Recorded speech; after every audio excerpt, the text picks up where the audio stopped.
Okay student, कल last में हमने शूडो फोर्स के बारे में स्टार्टिंग किया था कि शूडो फोर्स क्या है। तो तीन बातें बच्चों इसमें इंपॉर्टेंट होती है हमेशा कि शूडो फोर्स कब लगाना है, शूडो फोर्स कितना लगाना है और शूडो फोर्स किधर लगाना है। ओके, तो तीनों के जवाब क्या है बच्चों?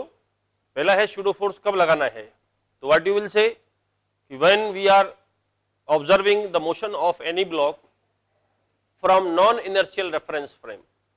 अगर हम किसी नॉन इनर्शियल रेफरेंस फ्रेम में खड़े हुए हैं, यानी कि हमारा जो जगह है जहां पे हम खड़े हुए हैं वो खुद एक्सेलरेट हो रही है, तो फिर हमारा रेफरेंस फ्रेम नॉन इनर्शियल है। तो you have to think one more force, that is pseudo force. mg normal जो भी फोर्स है वो तो लगाने ही है, इसके अलावा beside this you have to exert one more force, that is the pseudo force. दूसरा कि शूडो फोर्स की वैल्यू क्या होगी, तो वैल्यू क्या होगी बच्चों? जिस ब्लॉक पे लगाना है उसका मास इनटू हमारे रेफरेंस फ्रेम का एक्सीलरेशन। ओके, जिस ब्लॉक पे लगाना है उसका तो मास इनटू हमारे रेफरेंस फ्रेम का एक्सीलरेशन, वो होगा शूडो फोर्स। किधर लगाना है, तो इसे हमें अपने रेफरेंस फ्रेम की डायरेक्शन के अपोजिट लगाना होता है। Is it clear? तो ये सारी चीजें मैंने तुम्हें बताया था। इसमें शूडो फोर्स के बारे में कुछ क्वेश्चन किए थे, कुछ क्वेश्चंस और करते हैं क्योंकि शूडो फोर्स की मदद से कई बार क्वेश्चंस आसान हो जाते हैं। ओके, लेट अस से one more example. Okay student,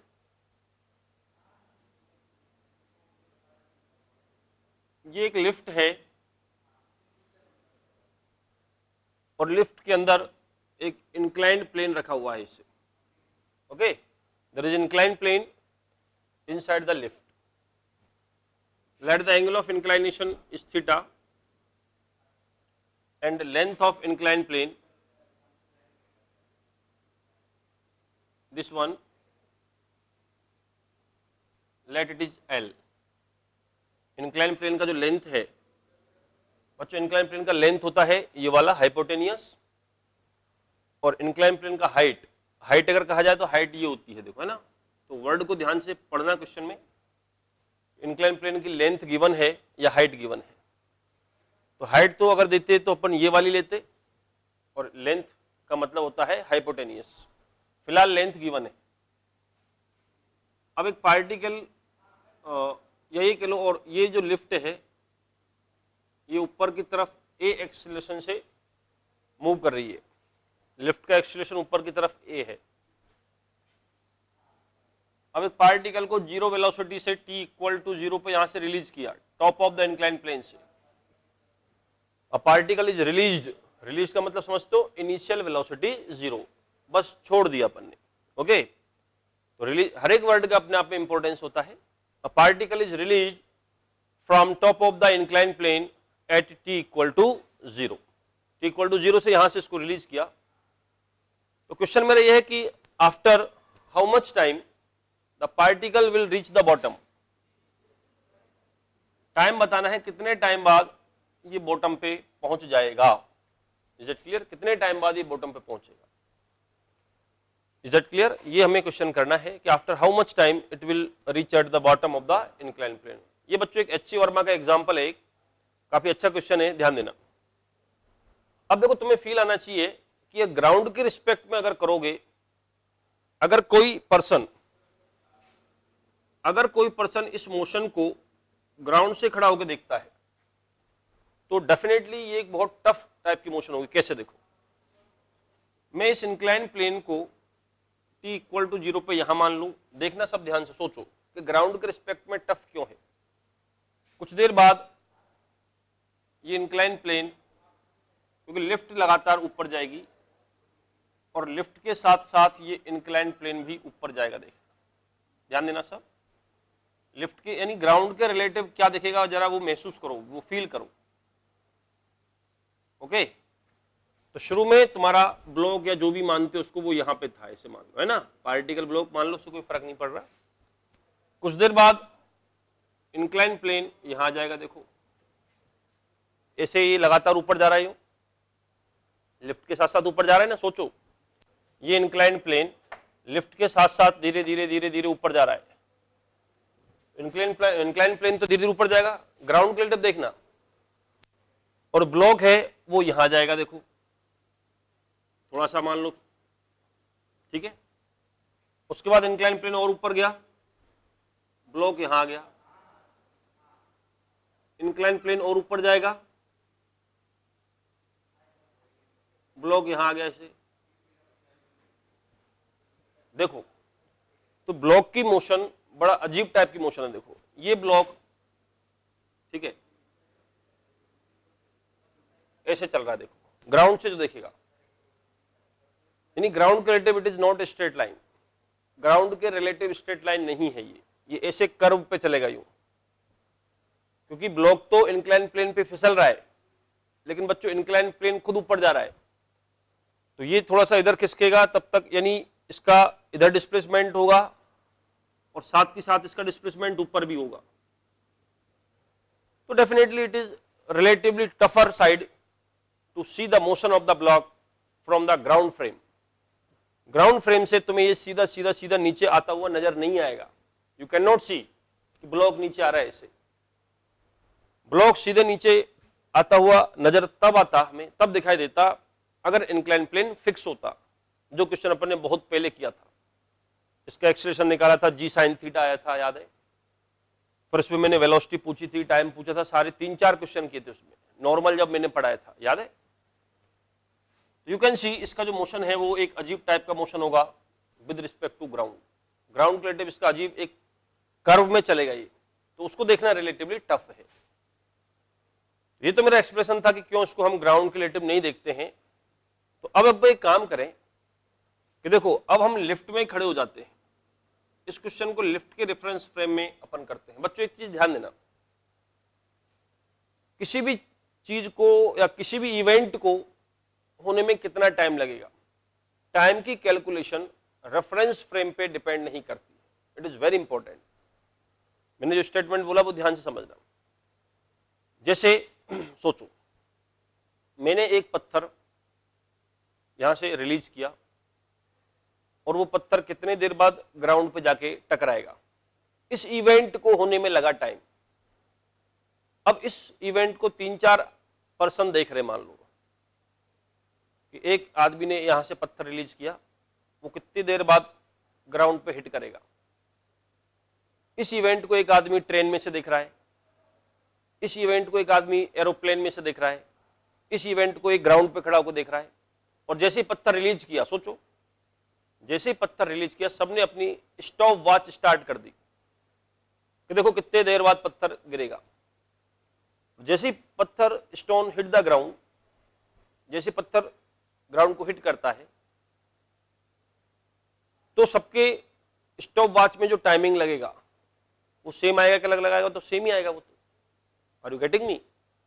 चाहे इस इवेंट को ग्राउंड पे खड़े होकर देखो, चाहे ट्रेन में, चाहे कार में, चाहे एरोप्लेन में, कहीं भी खड़े होकर देखो, पत्थर कितनी देर बाद ग्राउंड को टकराएगा, ये टाइम सबके लिए सेम होगा। ऐसे थोड़ी कि जो ट्रेन में चल रहा है वो तो कहेगा कि 1 मिनट बाद पत्थर आ गया, और जो प्लेन में जा रहा है उसको लगा कि 10 मिनट बाद आया है, टाइम तो सेम रहेगा ना। तो इसलिए ये एक बड़ा इंपॉर्टेंट इश्यू है, ध्यान रखना हमेशा। रेफरेंस फ्रेम बदलने पे टाइम नहीं बदलेगा। इस ब्लॉक का टॉप से बॉटम तक आना, ये एक इवेंट मान लूं मैं, इस ब्लॉक का या बॉल जो भी मान रहे हो बच्चों तुम, इसका इंक्लाइंड प्लेन के टॉप से बॉटम तक आना, इस इवेंट को होने में लगा टाइम। चाहे मैं ग्राउंड से देख लूं, चाहे लिफ्ट में खड़ा होकर देख लूं, चाहे कहीं भी खड़ा होकर देख लूं, इस इवेंट को लगा टाइम हर रेफरेंस फ्रेम में सेम आएगा। तो जब सेम टाइम आएगा तो क्यों ना हम ऐसे रेफरेंस फ्रेम में खड़े हों जहां मेरे लिए इजी क्वेश्चन हो जाइए। ठीक है बच्चों, जैसे आई टोल्ड यू कौन कौन सी चीजें रेफरेंस फ्रेम पे डिपेंड नहीं करती हैं। तो पहला, जैसे मैंने कल भी एक क्वेश्चन लिए थे, जैसे normal force her reference frame में सेम होगा, tension force her reference frame में सेम होगा। आ रही बात समझ में? तो नॉर्मल जितने भी इलेक्ट्रोमैग्नेटिक फोर्स हैं, दे does not depend on the frame of reference. And similarly बच्चों, किसी भी इवेंट को होने में जो लगा टाइम है वो भी रेफरेंस फ्रेम पे डिपेंड नहीं करता है। डिपेंड क्या करते हैं, जैसे किसी पार्टिकल का डिस्प्लेसमेंट, डिस्प्लेसमेंट अलग अलग रेफरेंस फ्रेम में अलग अलग होगा। रिलेटिव मोशन तुमने पढ़ा है सबने। वेलोसिटी अलग रेफरेंस फ्रेम में अलग होगी, एक्सीलरेशन अलग रेफरेंस फ्रेम में अलग होगा, लेकिन किसी भी इवेंट को होने में जो लगा टाइम है वो हर रेफरेंस फ्रेम में बच्चों सेम होगा। तो चलो, इसको मैंने ग्राउंड के रिलेटिव क्यों नहीं किया, पहले तो मैं ये तुम्हें समझाया, क्योंकि ग्राउंड के रिलेटिव जितना इजी तुम सोच रहे हो वो नहीं है। ग्राउंड के रिलेटिव इसकी मोशन एक अजीब टाइप की मोशन है, देखो, तो उसको हैंडल करना काफी टफर साइड में जाएगा। तो I am not going to do that, I will simply, मैं यहां इस लिफ्ट में जाके खड़ा हो गया। अब लिफ्ट में जाके जब तुम खड़े हो गए तो एक बात बताओ बच्चों, लिफ्ट में जाके जब हम खड़े हो जाएंगे तो हमारे लिए ये लिफ्ट, ये इंक्लाइंड प्लेन सब रेस्ट पा जाएंगे कि नहीं बताओ? क्योंकि इंक्लाइंड प्लेन ए एक्सेलरेशन से ऊपर जा रहा है, तुम भी ए एक्सेलरेशन से ऊपर जा रहे हो, तो तुम्हारे रिलेटिव या लिफ्ट के रिलेटिव इंक्लाइंड प्लेन रेस्ट पे आ गया। तो इसलिए I am going to do this question with respect to lift. Lift के रिस्पेक्ट में बच्चों एक क्वेश्चन करने वाला हूं। तो अब सिनेरियो ये बन गया कि इंक्लाइंड प्लेन तो आ गया रेस्ट पे, बिल्कुल आ गया रेस्ट पे, क्योंकि जितने एक्सीलरेशन से लिफ्ट जा रही है उतने ही एक्सीलरेशन से इंक्लाइंड प्लेन जा रहा है, उतने एक्सीलरेशन से तुम जा रहे हो। तो तुम्हारे लिए, यानी इस आदमी से अगर कोई पूछेगा, इस आदमी से पूछेगा कि भाई लिफ्ट चल रही है कि रेस्ट पे, तो ये क्या कहेगा बताओ? लिफ्ट रेस्ट पे है, इंक्लाइंड प्लेन रेस्ट पे है। इसके लिए सब रेस्ट पे, क्योंकि खुद ये उसी रेफरेंस फ्रेम में खड़ा हुआ है। You have read all this in relative motion. Okay, no student, ये एंगल थीटा है और मैं अब इस ब्लॉक का एफबीडी बनाता हूं, विद रिस्पेक्ट टू लिफ्ट बना रहा हूं, ये चीज ध्यान में रहनी चाहिए। यानी तुम लिफ्ट में खड़े हो, ध्यान से सोचो, तुम एक नॉन इनर्शियल रेफरेंस फ्रेम में खड़े हो बच्चों, हम एक नॉन इनर्शियल रेफरेंस फ्रेम में खड़े हैं। अब नॉन इनर्शियल जब रेफरेंस फ्रेम में खड़े हैं तो इसमें कौन कौन से फोर्स होंगे जरा देखो ध्यान से। और अब तुम्हें क्या दिखाई देगा, क्योंकि इंक्लाइंड प्लेन तो रुक गया, इसके अंदर जो इंक्लाइंड प्लेन है वो तुम्हारे लिए रुक गया, तो तुम्हें दिखेगा कि जैसे रुके हुआ इंक्लाइंड प्लेन, तो ब्लॉक की मोशन तुम्हें एक स्ट्रेट लाइन पे दिखेगी बस, कि ब्लॉक बस इस पे फिसल रहा है। यू विल सी दिस, एक जैसे रुका हुआ इंक्लाइंड प्लेन होता है वो क्वेश्चन बन गया। ओके, तुम्हें दिखेगा बस ब्लॉक इस पे नीचे आ रहा है, दैट्स ऑल। ओके बच्चों, तो let me draw the free body diagram of this block. Okay, इसका हम फ्री बॉडी डायग्राम बनाते हैं। तो you will see mg force is vertically downwards, जो कि होता ही है, mg फोर्स वर्टिकली डाउनवर्ड्स है। Normal that will be perpendicular to the inclined plane and, okay, दो फोर्स तो हम ये लगाते ही हैं, और अब इसके अलावा एक तीसरा फोर्स भी लगेगा। You can feel this because you are watching, you are observing the motion of the block with respect to non-inertial reference frame. Is that clear? So बच्चों, you have to exert one more force, that is our pseudo force. हमें एक और force लगाना पड़ेगा जो pseudo force है। तो कितना pseudo force लगाएं और किधर लगाएं? तो pseudo force क्या होगा बताओ? ब्लॉक का तो मास, इस ब्लॉक का मास और हमारे रेफरेंस फ्रेम का एक्सीलरेशन। तो pseudo force कितना होगा? m into a, इसका मास m है और हमारे रेफरेंस फ्रेम का एक्सीलरेशन a है, तो m into a, इतना pseudo force लगाना होगा।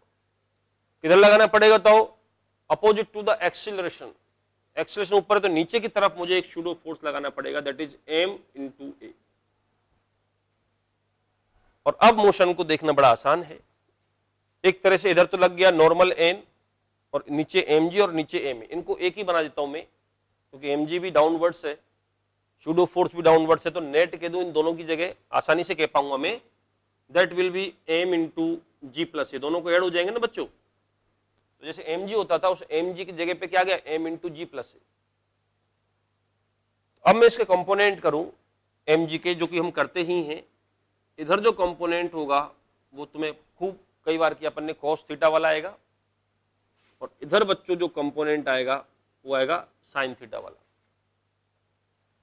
यानी इधर आएगा m इंटू जी की जगह g plus a sine theta, देखो, m into g plus a sine theta, और इधर जो कंपोनेंट होगा वो होगा m into g plus a cos theta. अब इसको तुम भले ही हटा सकते हो क्योंकि इस नेट फोर्स के दो टुकड़े कर लिए मैंने।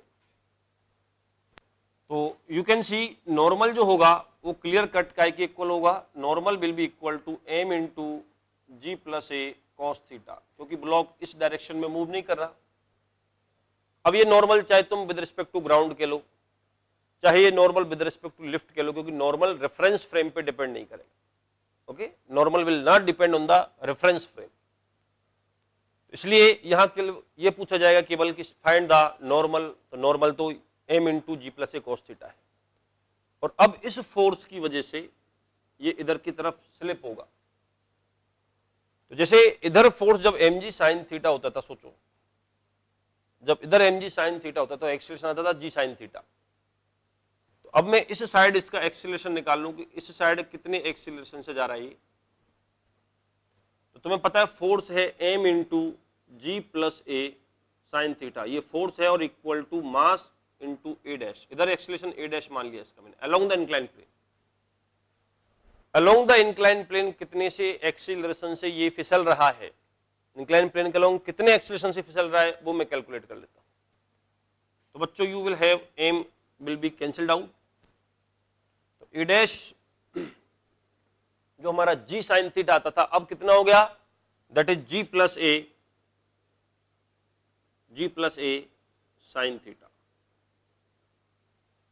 Is that clear? It will be g plus a sine theta. और अगर इसका इधर एक्सीलरेशन आ गया हमारे पास, तो अब मैं आसानी से टाइम निकाल सकता हूं कितने टाइम बाद ये ब्लॉक बॉटम पे पहुंच जाएगा। Is it clear? कितने टाइम बाद ये ब्लॉक बॉटम पे होगा? I can easily tell you that s equal to ut plus half ad square. तो यहां जो s है ये कितना हो गया, l लेट दे रखिए इसको, ut इनिशियल वेलोसिटी कितनी थी बताओ। ये इक्वेशन किस रेफरेंस फ्रेम में लगा रहा हूं मैं, लिफ्ट के रेफरेंस फ्रेम में। तो लिफ्ट के रिलेटिव इसका डिस्प्लेसमेंट l है, इसको तुम ग्राउंड के रिलेटिव नहीं लगा सकते, क्योंकि ग्राउंड के रिलेटिव तुम्हें पता है ब्लॉक ऐसे गया था, तो इसका डिस्प्लेसमेंट ये आएगा। फिर इधर एक्सीलरेशन वगैरह, तो that will be a very tough job. Lift के रिस्पेक्ट में आसानी से कह पाऊंगा, क्योंकि लिफ्ट तो रुक गई, लिफ्ट रुक गई तो सीधा आएगा इस तरह से, equal to initial velocity with respect to lift, तो जीरो थी ये, क्योंकि लिफ्ट की जो वेलोसिटी थी वही इस ब्लॉक की भी होगी, ब्लॉक इसी में रखा हुआ है, तो लिफ्ट के रिलेटिव का में रेस्ट में था ये।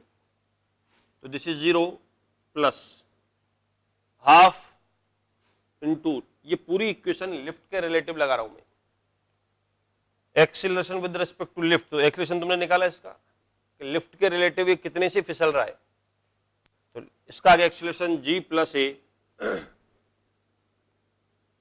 साइन थीटा और इंटू टी स्क्वायर। तो यहां से इसको क्रॉस मल्टीप्लाई करें, you have 2l equal to g plus a sine theta into T square, और उसको अगर नीचे लेके आए तो 2l upon g plus a sine theta, और इसका अगर रूट ले लें तो it will be equal to t। तो दैट इज माय आंसर के under root of 2l upon g plus a sine theta. इतने टाइम बाद ये ब्लॉक ग्राउंड पे आएगा, ग्राउंड मतलब bottom of the incline plane, इतने टाइम बाद आएगा। तो इसमें देखिए बिना रेफरेंस फ्रेम चेंज करने अगर ग्राउंड से मैं देखता तो it will be really very tough question, क्योंकि यहाँ एक अजीब टाइप की मोशन हो रही है जिसको हैंडल करना अभी टफ है। इसलिए सीधा सीधा हमने रेफरेंस फ्रेम चेंज किया, क्योंकि हमें मालूम है कि किसी भी इवेंट को होने में लगा टाइम, चाहे मैं ग्राउंड से निकालूंगा चाहे लिफ्ट में होकर निकालूं, वो तो सेम आएगा आंसर। तो हम वो काम करेंगे जहां हमें इजी पड़ेगा। तो इजी यहाँ ग्राउंड रिलेटिव नहीं था, यहाँ पे इजी था with respect to lift. Okay बच्चों, okay let us have the next question. अगला क्वेश्चन देखते हैं, इसमें ध्यान से देखना। ओके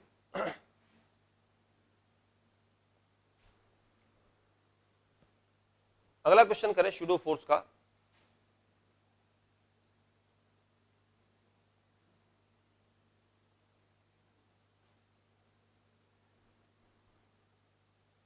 ये एक लिफ्ट है, और लिफ्ट में एक पर्सन खड़ा हुआ है,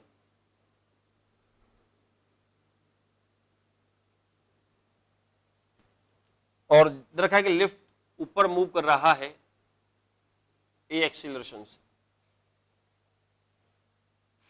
यहां से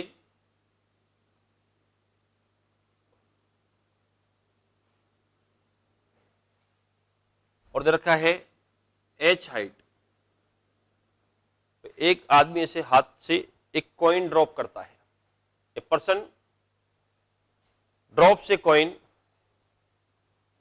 eight height h from the floor of the lift. इसका जो फ्लोर है वहां से h हाइट पे एक कॉइन ड्रॉप करता है, और गिवन है initial velocity of coin with respect to lift equal to 0। यह इस वर्ड को कैसे बोल सकता है ये कि person release a coin, drops a coin with respect to lift. Drop करने का मतलब होता है जस्ट छोड़ देना, यानी लिफ्ट के रिलेटिव उसकी इनिशियल वेलोसिटी 0 है। एक्चुअली रियलिटी में देखोगे ग्राउंड के रिलेटिव, तो ग्राउंड के रिलेटिव क्या है कि जैसे लिफ्ट की मान लो इस टाइम वेलोसिटी v है, किसी इंस्टेंट जैसे इसने कॉइन छोड़ा, सुनो, जैसे इसने कॉइन छोड़ा उस टाइम लिफ्ट की वेलोसिटी v थी, क्योंकि v तो चेंज होगी ना, क्योंकि एक्सेलरेट हो रही है ना लिफ्ट, तो एक्सेलरेट होगी तो वेलोसिटी लगातार बदलेगी। तो जिस इंस्टेंट पे इसने कॉइन छोड़ा उस टाइम लिफ्ट की वेलोसिटी v थी, तो जैसे ये कॉइन रिलीज करेगा तो कॉइन की भी वेलोसिटी ऊपर v होगी, क्योंकि तुमने पढ़ा होगा ये एक मूविंग ऑब्जेक्ट्स, जैसे एक मूविंग ऑब्जेक्ट है तो मूविंग ऑब्जेक्ट से अगर कोई चीज अलग होती है, मूविंग ऑब्जेक्ट कौन है, खुद पर्सन v वेलोसिटी से चल रहा है, लिफ्ट में खड़ा है नहीं, तो अगर लिफ्ट की वेलोसिटी v है तो पर्सन की वेलोसिटी v है, क्योंकि इनको साथ साथ ही चलना हमेशा। तो जैसे ये कॉइन छोड़ेगा तो जिस चीज से कोई चीज अलग होती है, जैसे पर्सन से कॉइन अलग हुआ तो कॉइन उसकी वेलोसिटी साथ लेके आएगा। तो ऐसा नहीं कि ये कॉइन जस्ट नीचे गिरना शुरू करेगा, ये ग्राउंड के रिस्पेक्ट में बात कर रहा हूं पहले मैं, इस कॉइन की भी वेलोसिटी ऊपर की तरफ v होगी अरे समय। लेकिन अगर लिफ्ट के रिलेटिव बात करोगे तो लिफ्ट की वेलोसिटी v है, कॉइन की वेलोसिटी v है, इसलिए initial velocity with respect to lift क्या है, 0 है। ठीक है, तो लिफ्ट के रिलेटिव इनिशियल वेलोसिटी इसकी 0 है, u इक्वल टू 0। सॉरी, तो अब तुम्हें बताना है कि after how much time the coin will hit the floor, कितने टाइम बाद ये कॉइन फ्लोर को हिट करेगा। Is that clear? अब ध्यान से समझना, ये कॉइन कितने टाइम बाद फ्लोर को हिट करेगा। इस क्वेश्चन को चलो ग्राउंड के रिस्पेक्ट भी बताता हूं तुम्हें और लिफ्ट में खड़ा होकर भी बताता हूं, क्योंकि मैंने अभी कहा था किसी भी फिनोमिना को होने में जो लगा टाइम है, किसी भी इवेंट को होने में, यहां इवेंट क्या हुई, इस कॉइन का फ्लोर से टकराना, इस कॉइन का फ्लोर से टकराने में जो टाइम लगेगा, चाहे वो ग्राउंड से देख लीजिए, चाहे वो हम लिफ्ट में खड़े होकर देख लें, सेम आएगा। ग्राउंड से भी तुम्हें फील दिलाता हूं, क्योंकि ग्राउंड के रिलेटिवली भी ज्यादा टफ नहीं है ये। सोचो कैसे, लेट अस सी कि मान लो ये कॉइन है और ये लिफ्ट का फ्लोर है। ओके, ये कॉइन है और ये लिफ्ट का फ्लोर है। T इक्वल टू, अब मैं पहले बात कर रहा हूं ध्यान से समझने की चीज को, with respect to ground. We are talking with respect to ground. जिस इंस्टेंट पे कॉइन हमने रिलीज किया, तो ग्राउंड के रिलेटिव भी समझ में आना चाहिए कि हुआ क्या होगा। हुआ ये हुआ कि कुछ तो लिफ्ट ऊपर चलेगी, कुछ कॉइन नीचे आएगा, तब जाके हिट करेंगे। ऐसा नहीं कि लिफ्ट अपनी जगह पे है, देखो ध्यान से, लिफ्ट भी धीरे धीरे ऊपर आ रही है, कुछ कॉइन नीचे आएगा। तो हमने कॉइन को यहां से रिलीज किया, क्लियर बच्चों? उस टाइम लिफ्ट की वेलोसिटी v थी मान लो, जिस टाइम हमने कॉइन रिलीज किया उस इंस्टेंट पे लिफ्ट की वेलोसिटी v थी और लिफ्ट का एक्सीलरेशन a था और कॉइन की जो वेलोसिटी है वो v थी और कॉइन का जो एक्सीलरेशन है वो ग्राउंड के रिलेटिव क्या होगा, g होगा, ग्राउंड के रिलेटिव।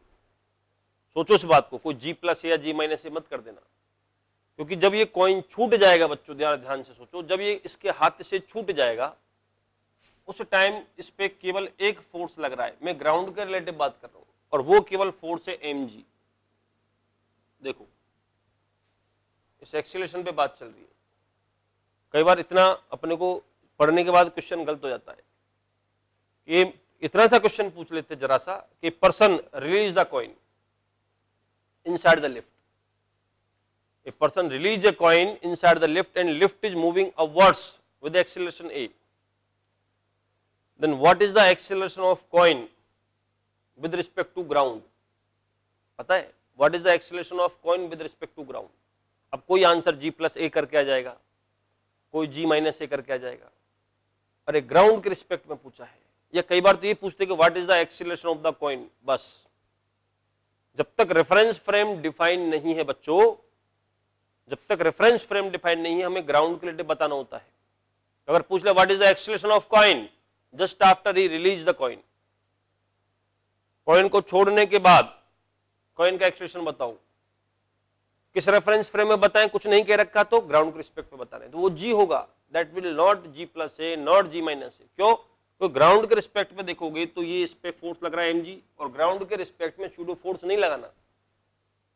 हमारा ग्राउंड हम एक इनर्शियल रेफरेंस फ्रेम मानते हैं, तो ये फोर्स लगेगा बस। It is free falling body बच्चों, ये फ्री फॉल बॉडी है। देखो तो इस पे mg फोर्स लगेगा इक्वल टू ma करूं तो देखो वही आंसर आ रहा है, ये g से गिरेगा विद रिस्पेक्ट टू ग्राउंड। इसलिए मैंने कहा ओके, तो ग्राउंड के रिस्पेक्ट में इसकी वेलोसिटी v ऊपर थी, इनिशियल वेलोसिटी, और इसका जो एक्सीलरेशन है वो नीचे है g।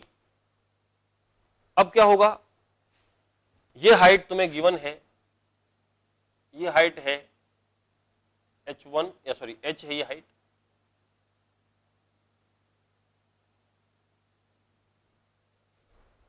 तो मैं ये कहूं कि t टाइम बाद ये इस तरह से कहीं नीचे आएगा यूं, और उसी टी टाइम में लिफ्ट यहां पहुंच जाएगी, और जैसे यहां पहुंचेगी तो यहां ये जाके टकरा जाएगा। मतलब इसको थोड़ा सा ऊपर चल के नीचे आना है, इसको थोड़ा ऊपर जाना है। व्हाट आई वांट टू से, इसको मैथमेटिक्स में कैसे कहूं कि टी टाइम में जरा सोचना, इस कॉइन का टी टाइम में जो डिस्प्लेसमेंट है, बात समझ आई, टी टाइम में इसका जो डिस्प्लेसमेंट होगा नीचे की तरफ, टी टाइम बाद इसका डिस्प्लेसमेंट नीचे की तरफ, और टी टाइम बाद इसका डिस्प्लेसमेंट ऊपर की तरफ। इसका मान ले अपन h1, इसका मान लेते हैं h2। तो व्हेन h1 प्लस h2 की वैल्यू, कुछ ये नीचे आएगा कुछ ये ऊपर चलेगा, जब h1 प्लस h2 की वैल्यू h होगी उस टाइम ये कॉइन फ्लोर से टकरा जाएगा। जरा देखो what I am saying, are you getting this? क्या कंडीशन होगी कोलिजन के लिए, क्या कंडीशन होगी कि ये फ्लोर से टकराए? मैं अभी ग्राउंड के रिस्पेक्ट में बात कर रहा हूं, लिफ्ट के रिस्पेक्ट में तो एक सेकंड में क्वेश्चन हो जाएगा देखना। ग्राउंड के रिस्पेक्ट में यानी जो देख रहा होगा उसको कैसे दिखाई देगा कि भाई क्या हुआ होगा कि कुछ तो लिफ्ट ऊपर गई, टी टाइम में लिफ्ट भी तो ऊपर जा रही है ना, वो कॉइन भी नीचे आता जाएगा, और जहां इस कॉइन का डिस्प्लेसमेंट डाउनवर्ड्स, लिफ्ट का डिस्प्लेसमेंट अपवर्ड्स, जहां इनका सम h के इक्वल हो गया वहीं जाके कोलिजन होगी, वहीं ये कॉइन इससे हिट करेगा। तो सबसे पहले इसका डिस्प्लेसमेंट लिखें अपन डाउनवर्ड्स, इज इट क्लियर?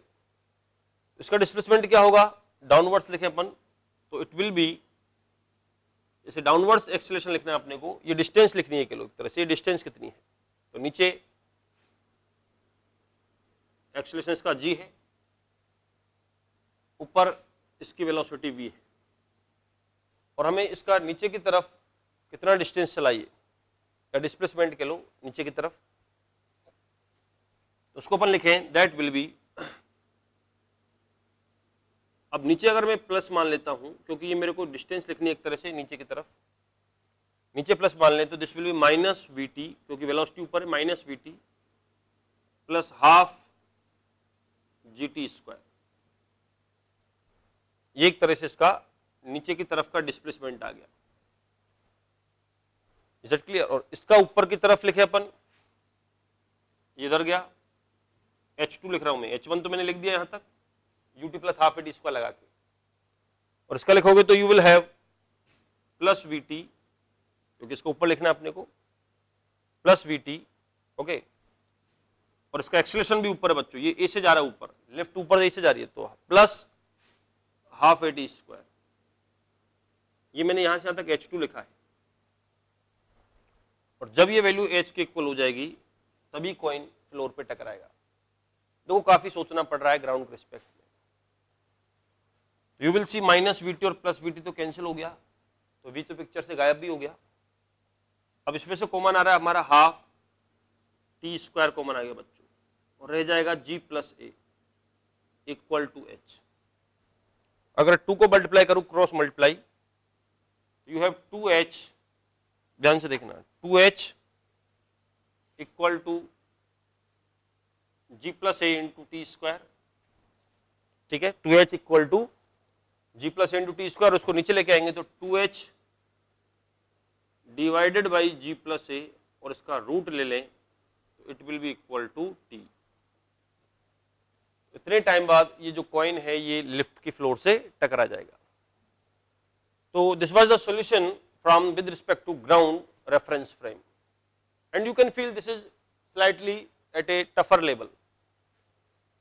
कब कोलाइड करेंगे, क्योंकि दो चीजें चल रही है, कॉइन भी चल रहा है, लिफ्ट भी चल रही है, तो उसको देखना रिलेटिवली थोड़ा टफ रहेगा। लेकिन मुझे मालूम है इसी टाइम को मैं किसी भी रेफरेंस फ्रेम से निकाल सकता हूं, तो क्यों ना हम लिफ्ट में चढ़ के इस मोशन को देखते हैं। ये जो कॉइन है इसकी मोशन को मैं लिफ्ट में चढ़ के देखता हूं, तो जरा देखना। दूसरा इसका सोल्यूशन है method 2 with respect to lift. बात करें अपन लिफ्ट के रिस्पेक्ट में, हम अगर बात करते हैं, ध्यान देना, विद रिस्पेक्ट टू लिफ्ट बात करें तो व्हाट यू विल सी। चलो हम लिफ्ट में जाके खड़े होते हैं, यहां हम अपना रेफरेंस फ्रेम बनाते हैं, तो क्या क्या चेंजेस होंगे देखना। अगर तुम लिफ्ट में जाके खड़े होगे बच्चों, तो पहला चेंज है कि तुम्हें इस कॉइन की इनिशियल वेलोसिटी 0 नजर आएगी। वो इसलिए क्योंकि एक्चुअली इसकी वेलोसिटी v थी ग्राउंड के रिस्पेक्ट में, और लिफ्ट या तुम्हारी भी वेलोसिटी v है, नो डाउट जितनी वेलोसिटी लिफ्ट की होगी वही तुम्हारी वेलोसिटी है। तो तुम्हारे रिस्पेक्ट में इसकी इनिशियल देखो वेलोसिटी 0 नजर आएगी, जिसको मैं कह सकता हूं u equal to 0 with respect to lift, ठीक है। उसके बाद लिफ्ट रुक गई, क्योंकि तुम रेफरेंस फ्रेम तुम्हारा लिफ्ट है, तो तुमसे पूछा जाए कि भाई लिफ्ट चल रही है, मूव कर रही है या रेस्ट पे है, तो व्हाट यू विल से, क्योंकि जिस रेफरेंस फ्रेम में जिसमें हम खड़े हुए हैं, हमारे लिए उस रेफरेंस फ्रेम का डिस्प्लेसमेंट, वेलोसिटी, एक्सेलरेशन सब क्या हो जाता है, 0 हो जाता है, हमारे लिए वो रेस्ट पे आ गया। तो हम ये बच्चा जो है, ये जो ऑब्जर्वर है, ये क्या कहेगा, लिफ्ट तो रेस्ट पे है, ओके, और कॉइन की इनिशियल वेलोसिटी 0 है, और इसको कॉइन का एक्सीलरेशन क्या नजर आएगा, let us see what will be the acceleration of the coin with respect to lift. इसके लिए मुझे इसका फ्री बॉडी डायग्राम बनाना पड़ेगा लिफ्ट में खड़े होकर। तो with respect to lift if I talk, then what are the forces that are acting on the coin, okay. You will see student, पहला जो फोर्स होगा that will be mg due to earth vertically downwards, and when you are doing the work in the non-inertial reference frame, then definitely there will be one more force. अब ध्यान से देखना, अगर हम lift के reference frame में बात कर रहे हैं, तो तुम्हारा रेफरेंस फ्रेम एक नॉन इनर्शियल रेफरेंस फ्रेम है, तो mg के अलावा हमें एक फोर्स और लगाना पड़ेगा, and that force is pseudo force. और कितना होगा, ये कॉइन का मास इनटू हमारे रेफरेंस फ्रेम का एक्सीलरेशन, और किधर लगाओगे, डाउनवर्ड्स, क्योंकि तुम्हारे लिफ्ट का एक्सीलरेशन ऊपर है, तो तुम्हें ma लगाना पड़ेगा। लिफ्ट में खड़े होके इसका FBD ये रहेगा, with respect to lift this is the FBD. So net force will be m into G plus A, और इसको मैं F equal to m into A dash कह दूं। A डैश क्या है? कॉइन का, A डैश क्या है? कॉइन का लिफ्ट के रेफरेंस फ्रेम में एक्सीलरेशन है। तो you will see this will be G plus A now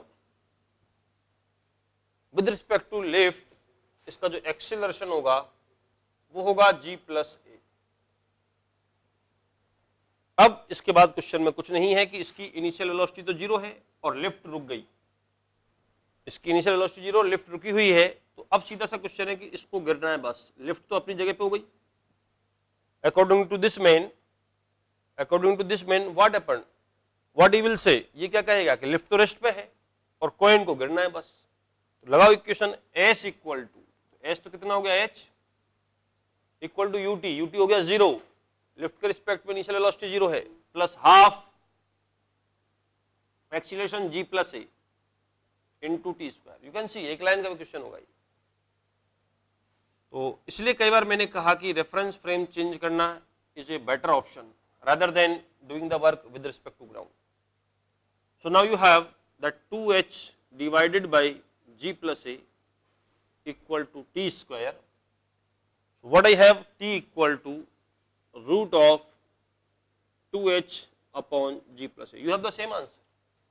Whether you can solve with respect to ground or you can solve with respect to lift, but the time taken in any event that will be same for any type of reference frame. Okay student, तो इसमें कई सारे छोटे छोटे question भी involve थे, जैसे acceleration question था जहां बच्चे गलती करते, एक कॉइन को लिफ्ट में छोड़ा, एक पर्सन उसको छोड़ देता है, तो कॉइन का एक्सीलरेशन बताओ, तो कॉइन का एक्सीलरेशन मतलब विद रिस्पेक्ट टू ग्राउंड पूछा उसने, क्योंकि रेफरेंस फ्रेम डिफाइन नहीं है इसका मतलब है ग्राउंड के रिस्पेक्ट में, क्योंकि अलग अलग रेफरेंस फ्रेम में एक्सीलरेशन अलग होते हैं, हमें पता है ना। रेफरेंस फ्रेम बदलने से देखो डिस्प्लेसमेंट बदल जाता है, वेलोसिटी बदलती है, एक्सीलरेशन बदलते हैं, लेकिन नॉर्मल फोर्स, टेंशन फोर्स, किसी भी चीज को होने में लगा टाइम, ये नहीं बदलता है। तो अगर इसमें पूछ ले कि what is the coin acceleration, what is the acceleration of coin, तो you will say G, but what is the acceleration of coin with respect to lift, you can see this is G plus A, तो दोनों में difference है। Okay, now let us see one more question and it will be the last question, और अपना ये NLM complete हो जाएगा आज बच्चों। न्यूटन्स लॉ ऑफ मोशन जो बहुत दिनों से चल रहा है ये आज कंप्लीट होगा, then I will solve HC Verma, इसके बाद हम HC वर्मा सॉल्व करेंगे, एक एक क्वेश्चन को बड़े तरीके से अपन देखेंगे, ठीक है, और हर क्वेश्चन का सॉल्यूशन अपन देखेंगे कैसे इसमें किया गया है, बहुत अच्छा प्रैक्टिस होगा उसके लिए, यू कैन ट्राई ऑल्सो। तो लेट अस सी। ओके बच्चों, लास्ट क्वेश्चन क्या है,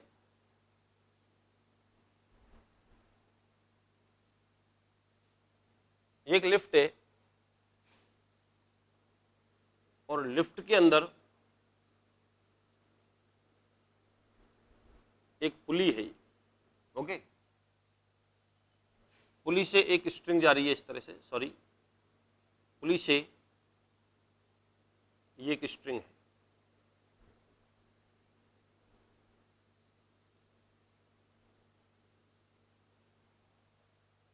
लिफ्ट ऊपर की तरफ एक्सेलरेट हो रही है 2 मीटर पर सेकेंड स्क्वायर से। Here you have two blocks, दो ब्लॉक हैं ये,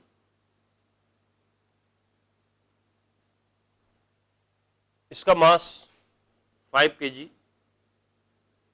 इसका मास 2 kg। Is that clear? Now we have two questions. यहां दो क्वेश्चन है। फर्स्ट, पहला क्वेश्चन है,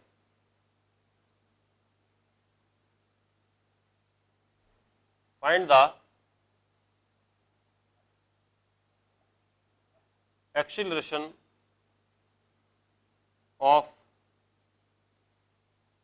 each block, find the acceleration of each block। किस रेफरेंस फ्रेम में, यहां कहना पड़ेगा किस रेफरेंस फ्रेम में। तो अगर रेफरेंस फ्रेम डिफाइन नहीं है तो definitely we have to calculate with respect to earth या ग्राउंड के रेफरेंस फ्रेम में। और second, find the tension in the string connecting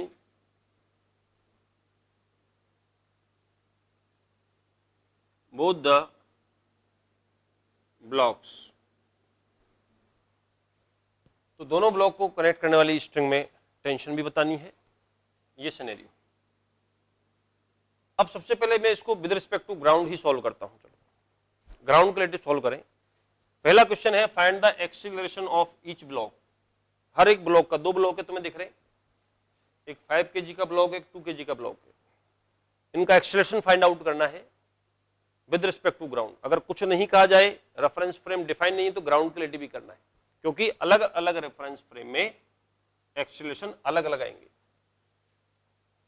दूसरे क्वेश्चन में कहने की जरूरत नहीं है कि स्ट्रिंग में टेंशन निकालो अर्थ के रिस्पेक्ट में या लिफ्ट के रिस्पेक्ट में, क्योंकि टेंशन जो फोर्स है दैट इज इलेक्ट्रोमैग्नेटिक फोर्स और वो रेफरेंस फ्रेम पे डिपेंड नहीं करेगा। यानी तुम चाहे लिफ्ट में काम कर लो, चाहे हम ग्राउंड के रिस्पेक्ट में काम कर लें, सेकंड क्वेश्चन का आंसर तो सेम ही आएगा। ठीक है बच्चों, तो let me solve this first of all with respect to ground. Ground के रिलेटिव काम करते हैं। अब जब ग्राउंड के रिलेटिव काम करोगे तो सूडो फोर्स के बारे में सोचना भी मत, क्योंकि ग्राउंड हमारा कैसा फ्रेम है, इनर्शियल फ्रेम है। तो जब ग्राउंड के रिस्पेक्ट में काम करेंगे तो चलो एज्यूम करते हैं, एज्यूम कर लें कि ये ब्लॉक सपोज ए से ऊपर जा रहा है, ठीक है, ये ब्लॉक सपोज बी से ऊपर जा रहा है। ग्राउंड के रिस्पेक्ट में लेट अस एज्यूम कि ये ब्लॉक ए से ऊपर जा रहा है, ये ब्लॉक बी से ऊपर जा रहा है। अब डोंट वरी कि ये कैसे हो गया कि अब ये मत कहना कि जितने से, अगर कोई बच्चा सोच रहा है कि जितने एक्सेलरेशन से नीचे जाएगा उतने से ऊपर आएगा, पुली फिक्स नहीं है, पुली मूविंग है, ध्यान दो, पुली खुद एक्सेलरेट हो रही है। पुली किससे बंधी हुई है बताओ, लिफ्ट से, तो इट इज मूविंग पुली। और मूविंग पुली अगर है तो वी कैन नॉट से कि एक एंड जितने एक्सेलरेशन से ऊपर जाएगा दूसरा उतने से आएगा। हमने तो दोनों ऊपर मान लिए, अगर कोई नीचे आना वो अपने आप नेगेटिव आ जाएगा, डोंट वरी। अगर कोई ये सोच रहा है कि सर एक को नीचे मान लो एक ऊपर, वो भी कर सकते हैं, बट डोंट वरी, वो अपने आप प्लस माइनस के साथ टेक केयर करेगा। ओके, मैंने दोनों का एक्सप्रेशन ऊपर मान लिया और स्ट्रिंग में टेंशन मान ली टी, तो यहां भी टेंशन क्या होगी, टी होगी। कितने वेरिएबल्स हैं बताओ जल्दी, कितने अननोन क्वांटिटी हैं, 3 अननोन क्वांटिटी हैं, ए, बी और टी। क्लियर? मैंने मान लिया कि ग्राउंड के रिस्पेक्ट में इस ब्लॉक का एक्सेलरेशन ऊपर ए है और ग्राउंड के रिस्पेक्ट में इस ब्लॉक का एक्सेलरेशन भी ऊपर है और इस स्ट्रिंग में टेंशन कितनी है, टी है। अब ये लिफ्ट जा रही है 2 मीटर पर सेकंड स्क्वायर से, तो डेफिनेटली पुली भी इसके साथ चल रही होगी 2 मीटर पर सेकंड स्क्वायर से। ये मत कहना कि ये ब्लॉक भी तो लिफ्ट के साथ जाएगा, ये ब्लॉक लिफ्ट से कनेक्टेड नहीं है, ये ब्लॉक स्ट्रिंग से कनेक्टेड है और ये स्ट्रिंग कहीं लिफ्ट से नहीं जुड़ रही, ये लिफ्ट से जुड़ी हुई है। देखो ये जो अमूमन गलतियां होती हैं बच्चों से, तो कोई कह देगा इसका एक्सेलरेशन 2 मीटर पर सेकंड स्क्वायर है, इसका भी क्योंकि लिफ्ट के अंदर है, तो लिफ्ट के अंदर मतलब लिफ्ट से टच होनी चाहिए, ये कहीं लिफ्ट से टच नहीं है, ये कहीं लिफ्ट से टच नहीं है, ये स्ट्रिंग से जुड़े हुए हैं। हाँ, ये जो पुली है ये पुली बिल्कुल लिफ्ट से कनेक्टेड है, इसलिए मैं इस पुली के लिए कह सकता हूं कि ये पुली 2 मीटर पर सेकंड स्क्वायर से जाएगी। ओके, इसलिए इनका एक्सेलरेशन ए और बी एज्यूम किया। चलो मुद्दे की बात थी कि how many variables you have in this question now, कितनी अननोन क्वांटिटी है तुम्हारे पास, तो you have 3 unknown quantity, A, B और टी, 3 अननोन क्वांटिटी। इक्वेशन बनाना शुरू करते हैं। सबसे पहले इस 5 किलोग्राम का ब्लॉक ऊपर जा रहा है, देखो 5 kg का ब्लॉक ए एक्सेलरेशन से ऊपर जा रहा है, क्या इक्वेशन होगी, नंबर 1। इसका फ्री बॉडी डायग्राम बनाऊं तो टेंशन ऊपर होगी तो टी, नीचे mg, सूडो फोर्स मत लगाना क्योंकि मैं ग्राउंड से कर रहा हूं, तो t माइनस 50, देखा टी ऊपर है नीचे 50, F equal to M A, तो T minus 50 equal to 5A, ये मेरा equation number 1। Okay, second equation number 2, ये ब्लॉक भी बी से ऊपर जा रहा है, तो इसके ऊपर जाने की इक्वेशन लिखो। अब जो ऊपर जा रहा है नीचे आ रहा है वो अपने आप लास्ट में आंसर से पता लग जाएगा, डोंट वरी, हमने तो ऊपर एज्यूम कर लिया बस। अगर बी नेगेटिव आ गया तो उसका मतलब नीचे आ रहा है वो। चलो इक्वेशन लगाते हैं, तो इसके पे भी टी ऊपर है, तो T minus 20 equal to, and you have 2b। दो इक्वेशन, अब तीसरी इक्वेशन भी चाहिएगी डेफिनेटली, क्योंकि तीन अननोन है। यहां unknown quantity we have 3 unknown quantity a, b and t। तीसरी इक्वेशन कहां से लाओगे, कोई बताएगा? सोचो। तीसरी लगेगी कंस्ट्रेंट की। ध्यान से देखो, इस पुली का एक्सीलरेशन ऊपर की तरफ कितना है? 2। ये ब्लॉक या ये स्ट्रिंग और ये स्ट्रिंग, ये आ रहा है ए से, ये आ रहा है बी से। तीसरी इक्वेशन क्या होगी बच्चों पता है? That will be A plus B, इन दोनों एंड्स का जो हाफ होगा वो पुली के बराबर होगा। These are the 3 equations. इनको सॉल्व करो and you will have the value of A and B. Is it clear? इनको सॉल्व करने के बाद ए और बी की वैल्यू आएंगी। Let us solve this. तो कैसे सॉल्व करेंगे? इक्वेशन 1 माइनस 2 कर रहा हूं, देखो इक्वेशन 1 माइनस 2 करेंगे, तो इक्वेशन 1 माइनस इक्वेशन 2, तो टी से टी कैंसिल होगा, तो यू हैव 50 माइनस माइनस 20, तो minus 30 equal to 5a minus 2b। और एक इक्वेशन 3 क्या तुम्हारे पास? इसको क्रॉस मल्टीप्लाई करो, 4 इक्वल टू, क्रॉस मल्टीप्लाई करो 3 से, तो 2 टू जा 4 equal to a plus b। तो I have 2 equations in a and b। Now I can calculate a and b separately. कैसे?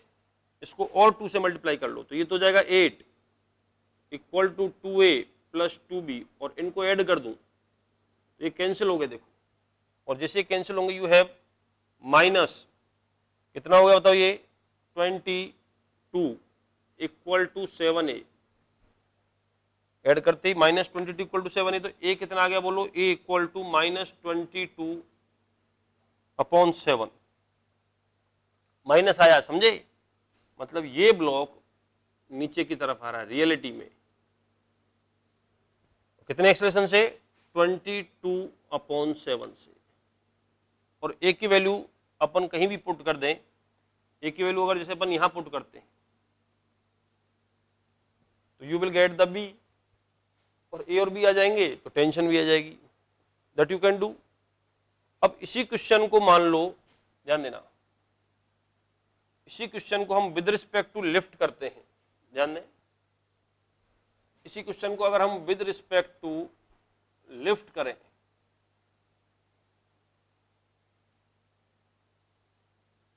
तो लिफ्ट के रिस्पेक्ट में कैसे होगा जरा देखना।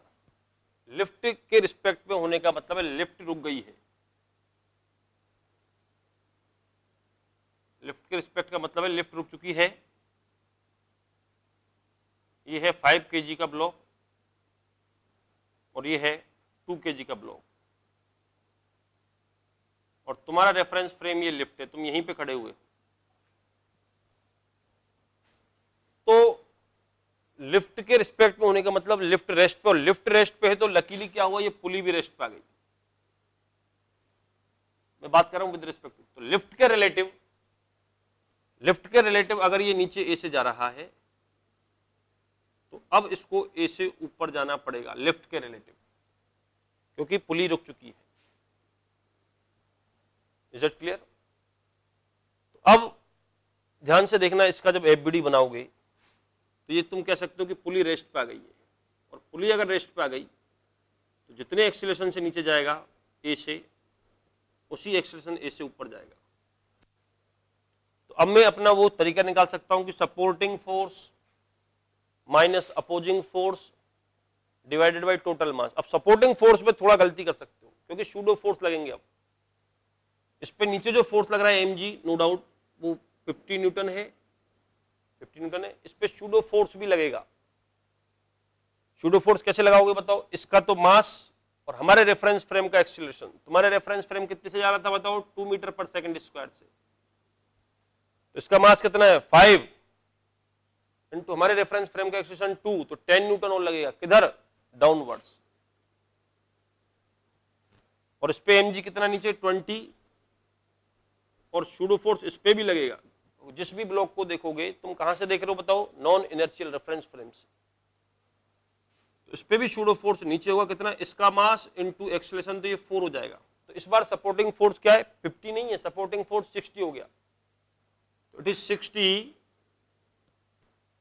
माइनस अपोजिंग फोर्स कितना है 24 डिवाइडेड बाई टोटल मास 7। तो इसका जो एक्सीलरेशन है वो कितना है बताओ, this is 0 minus 4 6 and 36 upon 7 downwards. अब तुम कहोगे आंसर तो मैच ही नहीं कर रहा।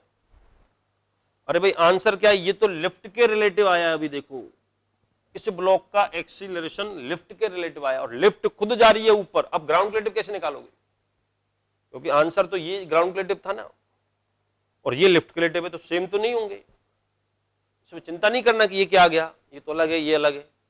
तो this was with respect to ground, हमें ग्राउंड के रिलेटिव ही निकालना। अभी क्वेश्चन खत्म नहीं हुआ, अभी जो तुमने ये निकाला ये विद रिस्पेक्ट टू लिफ्ट है। अब सोचो कि ये नीचे आ रहा है 36/7 से और लिफ्ट खुद जा रही है 2 से, तो तुमने रिलेटिव मोशन में पढ़ा होगा कि इसको अगर ग्राउंड के रिस्पेक्ट में निकालना है तो you have 36/7 minus 2। Is it clear और नॉट? अब आंसर आएगा तो इट इज एलसीएम आ जाएगा 7, तो 36 माइनस 14, तो यू अगेन ये हैव 22/7 डाउनवर्ड्स। तो अब बिल्कुल ग्राउंड रिलेटिव ला सकते हैं। तो जो बेटर ऑप्शन है, मेरे को ये अच्छा लगा, बल्कि क्योंकि 1 सेकंड में आंसर आ गया। लिफ्ट के रिलेटिव आ गया तो ग्राउंड के रिलेटिव में एक ही तो स्टेप बढ़ना है बस। अगर लिफ्ट के रिलेटिव आ गया तो लिफ्ट का सब्ट्रैक्ट कर दीजिए बस, और अगर नीचे आ रही होती लिफ्ट तो ऐड कर देते अपन ग्राउंड के रिलेटिव निकालने के लिए। आ रही बात समझ में बच्चों? तो इस तरह से हम ये सूडो फोर्स पे देख सकते हैं। तो that was all about the pseudo force and that is all about the Newton's law of motion. NLM अपना कंप्लीट हो गया बच्चों, ठीक है। और अब धीरे धीरे जितना प्रैक्टिस करोगे इसका, तो मैं अभी कई सारी प्रैक्टिस शीट भी डालूंगा इसमें, और यह है कि इस टॉपिक पे जितना प्रैक्टिस करोगे उतनी ही धीरे धीरे चीजें क्लियर होती हैं, ठीक है। थोड़ा थोड़ा डाउट जितने पूछते रहोगे सब क्लियर हो जाएंगे। Okay, all the best, good luck बच्चों।